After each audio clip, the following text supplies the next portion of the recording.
Та бүхний амрыг ирээ. Би энэхүү бичлэгээ өмнөх бичлэгтэйгээ уялдуулан хийж байна. Би соёл иргэншлийн талаар ярмаар байна. Та бүхний анхаарлыг татахын тулд Европын үлгэр домгийн ийм зургийг тавьчихсан байна. Цаана болохоор Европын үлгэрт гардаг эсвэл Европт байдаг тийм үү? Ийм гой сайхан чулуун шигэлтгэн цайзыг байна. Наан нь болохоор үлгэр домогт нь гардаг нэг ивэрт хааныхын титэм болоод юу гэдгийг хааны тэрлэг гэдэг юм уу дээлийг өмссөн байна. Тэгээд манай монгол хэлэнд тэр дэдэм буюу титэм гэсэн үг байгаа шүү. За энэхүү бичлэгийг хийж байгаа шалтгаан нь юу вэ гэхээр солонгосууд одоо ч гэсэн тийм үүдэн дээрээ энэ Мин улсын хамгийн сүүлийн эзэн хааны 370 он ч гэдэг юм уу 380 он гэж юу гэдгийг тэмдэглэдэг байгаа. Тэгээд солонгосууд өөрсдийгөө жинхэнэ соёл иргэншлийг юу гэдгийг өргөлүүлж яваа хүмүүс гэж итгэдэг гэх гээд байна. Тэр чинь солонгосуудын соёл иргэншил нь юу гэдгийг өмнөд хятадын соёл иргэншил юм байна л да. За энэ болохоор Мин улсын хамгийн сүүлийн эзэн хаан буюу нөгөө нэг Шонзэн эзэн хаан гэдэг хаан. Тэгэхээр солонгосууд өөрсдийнхөө үүдэн дээр хаврын баяраар Шонзэн эзэн хааны 370 хэдэн он ч гэдэг юм. Тэгээд Миндийг хүргье энэ гэж биччихдэг байна л да. За тэгэнгუთ чинь монголчуудаас асууна энэ их айхтар юу гэдгийг шар торгон дээлтэй энэ нөхөр юу гэдгийг хаан шиг харагдаж байна уу гэж. Нэг л хаан шиг харагдахгүй байна тийм үү? Титэн байхгүй байна. Тэгээд бидний нөгөө нэг хаадуудын өмсдөг юу гэдгийг хааны дээлч гэдэг юм уу, тэрлэгч гэдэг юм уу, тиймэрхүү юм байхгүй шүү дээ. Тэгэхээр бид нэр яагаад ийм юу гэдгийг тэрлэг зүүсэн хүнийг ч гэдэг юм ийм дээл зүүсэн хүнийг хаан гэж бодоод идэм бэ гэж байхгүй юу? Бид нар юу гэдгийг энэ Викигийн Хямбэ буюу Сямби улс тийм үү? Бидний өвөг дээд гэсэн. Сямби гэсэн түүхийг авч үзнэ.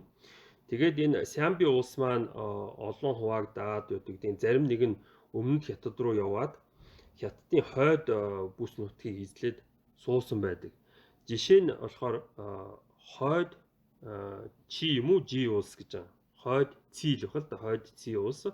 Энэ хойд Ци улсын ямар нэгэн хаан ноёных нь буунхны энэ зураг байна. Тэгэхээр энэ хүн хааны юу гэдгийг дээл өмссөн байна. Тийм учраас энэ мэдээж хаан байх нь хаан л юм шиг байна тийм үү?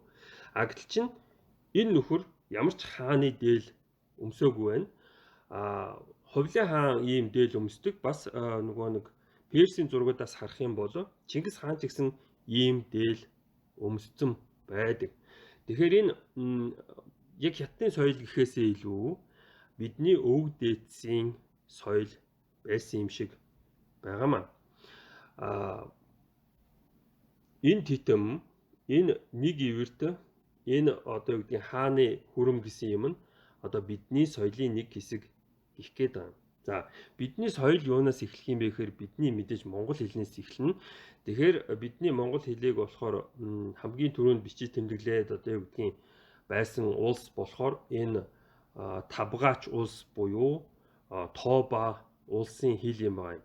Тэгэхээр бидний хэл гэж яриад байгаа зүйл нь хэл гэж байна. Тэгээд хилмэрчин гэж байна. Хилмэрчин тийм үү? Орчуулагч гэсэн үг. За тэгэхээр чин тухайн үед хөх төргийн улс мандаж байсан. Хөх төргийн илч ирэхээр Тобагийн хаан хэрвээ түрк хэлийг ойлгохгүй бол хилмэрчийг дуудаач гэх нь байна шүү дээ. За. Тэгээд энд болохоор нөгөө нэг юу байна? Гонконгийн хааны ордны музей гэсэн юм байт юм байна л да. Тэнд болохоор янз бүрийн цуглуулга байна. Тэнд болохоор энэ ямар нэгэн байдлаар Хүннүгийн хааны титэм очсон байт юм байна л да. Яг хаан гэхээсээ илүү noble буюу ноёны л юу гэдгийг титэм гэх гээд байна. За тэр Тобачуудын хувьд энэ нэг ивэрт их чухал байж. Тийм учраас энэ одоо бүсний гоёл гэж яах шиг байна. Тобо улсын тийм үү?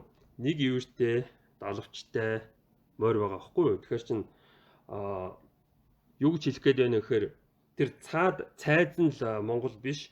Энэ наанд байгаа энэ нэг ивэртэй, дитэмтэй энэ одоо юу гэдгийг хааны хөрөм одоо дээл өмссөн энэ нэг ивэрт бол бидний соёлын нэг хэсэг байсан юм шиг байгаад амаа.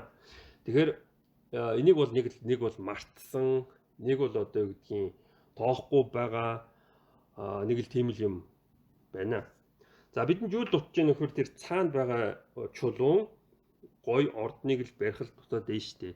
Тэгээд наан ус янз бүрийн тийм нэг ивэртээр чимгэлчиж болох байх. За анхаарал тавьсанд баярлалаа.